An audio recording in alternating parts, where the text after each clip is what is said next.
CBD sees a 13% rise in Q2 profit, and Egypt sets new rules for digital banks. You're watching the Daily Brief with Forbes. I'm Ramia Faraj.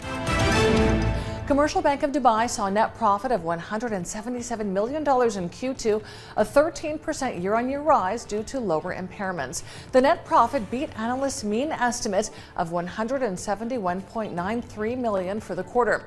Total income reached $333.2 million, a drop from $238.3 million in Q2 last year. CBD plans to raise $500 million through a debut sale of green bonds. The 5-year bonds will be used to finance projects like green buildings and renewable energy. Egypt's central bank has issued new rules for regulating, licensing, and supervising digital banks to support the transformation to a digital economy. Digital banks must maintain a minimum issued and paid-up capital of $65 million. This will be doubled if they offer financing to large companies.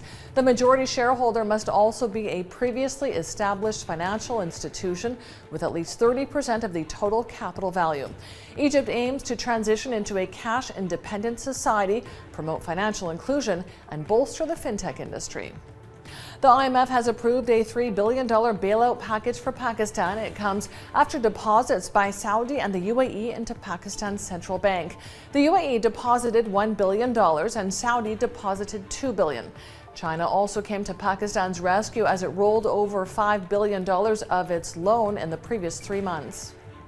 Tesla has reportedly started discussions with the Indian government to set up a car factory in the country with an annual capacity of 500,000 electric vehicles. The prices for these EVs would start from $24,400. Tesla is also looking at using India as an export base as it plans to ship cars to countries in the Indo-Pacific region. U.S. stock markets bounced overnight as data showed inflation cooled more than expected in June.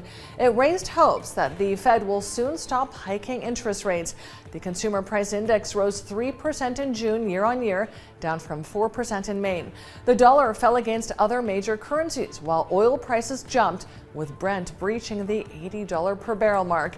The Nasdaq closed up 1.2%, the S&P 500 closed up 0.7%, and the Dow closed up 0.3%.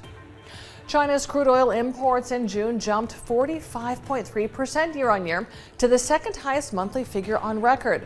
Refiners are building up inventories despite tepid domestic demand. Customs data shows crude imports in June totaled 12.67 million barrels per day. Crude imports also held their upward momentum on a month-on-month basis, up 4.58% from May. Meanwhile, Chinese exports tumbled 12.4% year-on-year in June, marking the second successive decline and the latest sign the country's economic recovery is flagging. Official data shows imports also fell 6.8%. Exports are a key pillar of growth in China, but apart from a brief rebound in March and April, they've declined since October 2022. The threat of recession in the U.S. and Europe combined with inflation has led to lukewarm demand for Chinese products.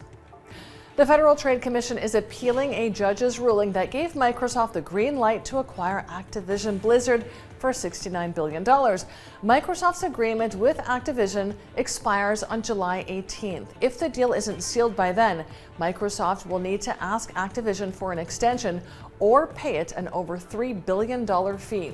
It's unclear if the appeals court will make its ruling before the deal deadline arrives.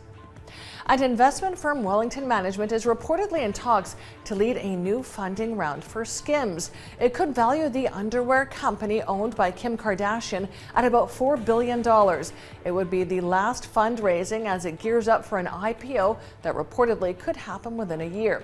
Skims launched in 2019 and sells bras, loungewear, and shapewear directly to customers through its online store and at outlets owned by department store chains.